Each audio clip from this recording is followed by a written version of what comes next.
Aula falando um pouco sobre a situação fiscal do ministro de confissão religiosa. Vamos lá. Ministro de confissão religiosa e situação fiscal parece até uma matéria estranha, né? Mas quem é ele? Se ele não é empregado, mas ele tem que pagar impostos, quais os impostos? Como que esse ministro convive? Primeiro eu defino aqui para vocês o que é ministro de confissão religiosa. Nós estamos falando aqui de padres, pastores, clérigos em geral, ministros de músicas, ministros de educação religiosa, todos que tenham confissão de vida consagrada, que vivam em prol de uma entidade religiosa e recebam dela uma remuneração pela atividade deles e não pelo trabalho, não por quanto eles produzem, ok? Esse é o conceito de ministro de confissão religiosa. Mas falemos um pouquinho então sobre a situação fiscal dele. Na Previdência Social, para o INSS, quem é o ministro de confissão religiosa? Temos aqui, segundo a lei 8.212, que é a lei do INSS, ela dispõe sobre essa questão de todo mundo, quem é um contribuinte, quem é o empregado e etc. Essa é a legislação que regula tudo sobre o INSS. E o ministro de confissão religiosa em relação ao INSS, ele vamos lá, capítulo 1 dos contribuintes. O ministro de confissão religiosa é um contribuinte individual, conforme se percebe no artigo 12. Ele é um segurado obrigatório, no seu inciso 5º, ele é um contribuinte individual. Está lá no inciso C, na letra C, perdão, ministro de confissão religiosa e um membro do Instituto de Vida Consagrada, de congregação ou de ordem religiosa. Aqui nós temos então a configuração de quem é um ministro de confissão religiosa para efeitos previdenciários, ok? Muito simples, direto, objetivo, fica fácil fazermos esse resumo. Ele é um segurado no regime geral da Previdência Social. Ele é um contribuinte individual, ou seja, ele contribui espontaneamente, voluntariamente, sobre o que ele autodeclara que recebe, ok? E no caso específico do auxílio emergencial deste ano, da pandemia, nós estamos em 2020, então por ele ser um segurado do regime da Previdência Social e um contribuinte individual, ele também é eletivo a receber aquele auxílio de 3 meses de R$600 do governo federal. Eu digo eletivo porque tem outras regras lá que podem excluí-lo, como o valor da renda familiar e etc. Mas, como contribuinte individual e pertencente ao regime geral da Previdência Social, ele já seria eletivo àquele benefício. Esse é o primeiro cenário. Um segundo aspecto, também ainda no aspecto do INSS, da Previdência Social, como fica a igreja. Nós falamos até aqui sobre o ministro, ele é um contribuinte individual, ok. Mas e a igreja? Ela contribui? Por que essa pergunta? Porque geralmente nas relações de trabalho tem-se o trabalhador, o empregado, que contribui com a sua parcela, suas deduções de até 11% do salário. E a parte patronal, que contribui com cerca de 20%, mais os detalhezinhos lá de acessórios, que aumenta um pouco esse percentual, ok? Mas tem a contribuição patronal do INSS. Mas então vamos falar da igreja agora, da parte patronal em relação ao ministro. Isso está dito ali no capítulo 4 da contribuição da empresa. O artigo 22, ele fala sobre a contribuição da empresa. No parágrafo 13º, ou parágrafo 13, está escrito que não se considera como remuneração, nem direta nem indireta, para os efeitos da Previdência Social, ou seja, dessa lei, qualquer valor pago pelas entidades religiosas. Observe o nosso destaque. Entidades religiosas, ok?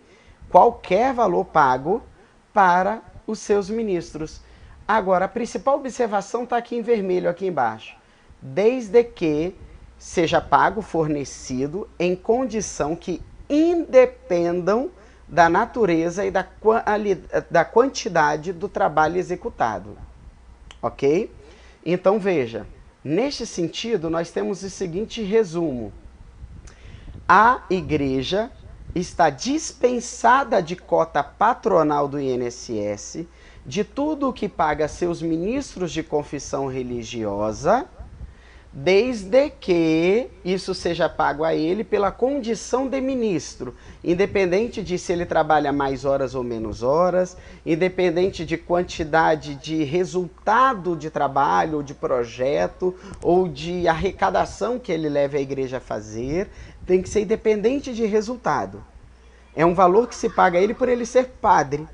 É um valor que se paga a ele de sustento por ele ser pastor, por ele ser um ministro de música, ok? Se esse valor é feito nesta condição, segundo o artigo 22 da lei do INSS, que a gente já falou agora há pouco, que é a lei, estou voltando um pouquinho aqui, que é a lei 8.212, ok? Então, no artigo 22, no parágrafo 13º, as igrejas estão dispensadas desta cota patronal. Isso é completamente legal. Não é discutível, não é jurisprudência, não é nada. Está na lei, conforme podem perceber aqui, ok? Seguindo um pouco mais, nós temos o parágrafo 14, que diz que para a interpretação do 13, ok? Temos que levar em conta os seguintes incisos 1 e o 2. O inciso 1 diz que os critérios informadores de valores despendidos pelas entidades religiosas, aí ele vai definindo quem são, não são taxativos, e sim explicativos. O que esse parágrafo 14 está fazendo aqui? Ele é até de 2015, salvo engano. O que ele está fazendo aqui é dizendo o seguinte, olha, o 13 disse que a igreja está dispensada da cota patronal, mas está sujeito à verificação do agente fazendário, ok? É isso que ela está dizendo, que não é só porque paga. O agente fazendário pode ir lá e conferir. Então ela diz, não é taxativo, apenas explicativo, mas será discricionário do agente fazendário e fiscalizador avaliar se a remuneração do ministro foi de fato dada em condição dele ser ministro ou foi dado para ele como uma forma indireta de salário, ok? O item 2 fala um pouco mais. Os valores dispendidos, ainda que pagos de forma e montante diferenciados em dinheiro, ou ainda que seja a título de ajuda de custo para moradia, transporte, para estudo, não vinculados especificamente à atividade religiosa, não configuram remuneração direta ou indireta. Ou seja, está reforçando ainda que, além da remuneração dada ao ministro ali, ok? Se a igreja vai lá e paga para ele ainda uma ajuda de custo de moradia, um aluguel da casa para ele morar ali, ou ainda deixa com ele à disposição um carro, ou ainda paga para ele um curso de extensão, um curso de teologia, um mestrado em teologia, esses custos não configuram remuneração direta ou indireta. Ou seja, também não incidirão cota patronal e etc, etc, porque não será tido pela lei como remuneração para ele, mas tão somente como prebenda, como um sustento ministerial, um desenvolvimento à própria atividade ministerial, ok? Então, o que nós temos de resumo desse aspecto patronal referente ao INSS? O salário, a remuneração do ministro não é considerado, melhor, o salário que ele ganha, não é considerado remuneração para efeito de cota patronal, desde que independa da produtividade dele, ok? Neste caso, a igreja não paga a cota patronal do INSS. Alerto aqui, a Receita Federal tem uma linha lá dentro dela que discute, que discorda, mas eles não fazem lei. Receita Federal pode discutir, mas ela não faz lei, ela faz norma, ok? Então vale a lei. Só estou dizendo que existe sim uma outra interpretação lá dentro, ok?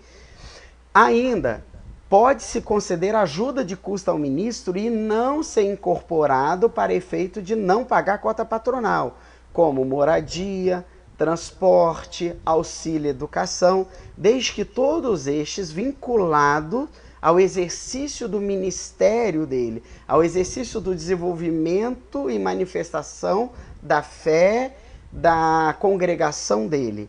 Essa é a ideia da legislação do INSS, da legislação previdenciária. Ok? Claro para todos até aqui? Se sim, podemos prosseguir. Vamos um pouco mais agora. Próximo módulo. E sobre a CLT. O módulo, então, trabalhista. Ok? Qual é a relação do ministro de confissão religiosa e a CLT? Conversemos sobre isso. A CLT é regulada pela 5452, que é desde 43, ok? Essa é a legislação da qual nós falamos agora.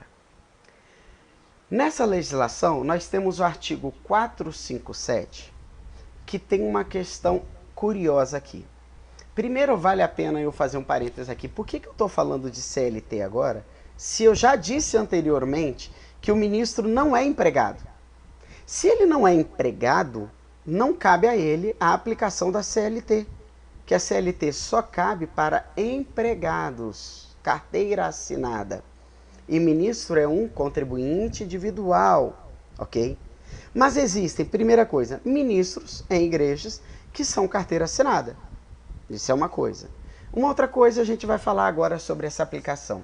O artigo 457 da CLT, ele diz o seguinte: compreendem-se na remuneração do empregado, para todos os efeitos legais, além do salário dele, toda a contraprestação, gorjeta e etc. que ele receber como pecúnia, como dinheiro.